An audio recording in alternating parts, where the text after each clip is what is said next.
guys, mag-ayos tayo ng electric fan guys kasi nasira ito. Alamin natin kung anong nasisira dito guys. Ito yun guys. Oh. Papikita ko sa iyo guys.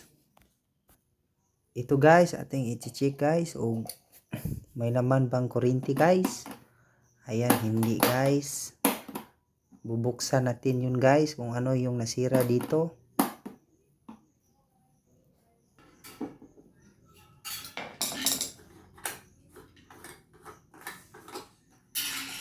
Ito guys, tinanggal ko na. Yan guys.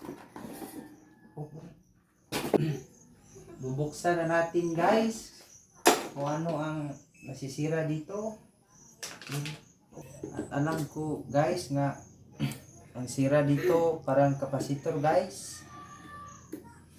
Ititest natin yung kapasitor guys pag may lamang kuryente guys. Guys, ititest ko na yung kapasitor guys kung yung gumana guys ba ito. Ayan, hindi guys, walang kuryente, walang laman. Ito, baka ito yung nasira guys. Ito yung luma guys, ito yung bago. Test natin guys pag may laman ba yung bago.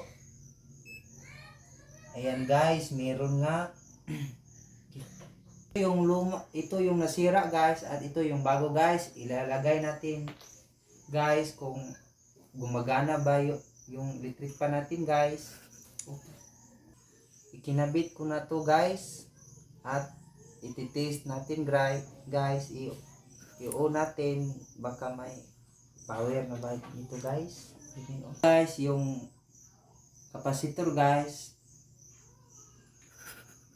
ito yung nasira guys, ito yung bago. Ikinalapit ko na yung bagong kapasitor guys at lalagyan muna ako ng tape. Kasi delikado pag di mo lalagyan ng tape guys. Pagkatapos lalagyan ng tape guys, ating i-on or kapasitor ba yung nasira guys.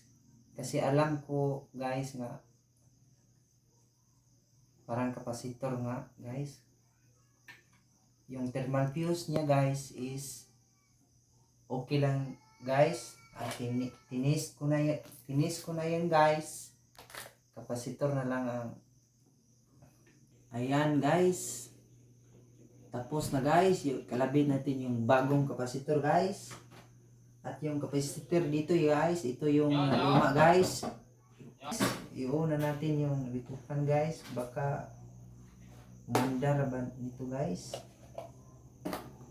Ayan guys, gumana nga. Kapasitor nga yung nasira guys. Ito. Ayan, gumana na guys.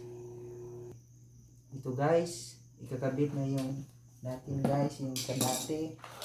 Guys, i-check na natin kung maayos na ba to or hindi. Ito guys, gumana na guys. And salamat guys. Thank you.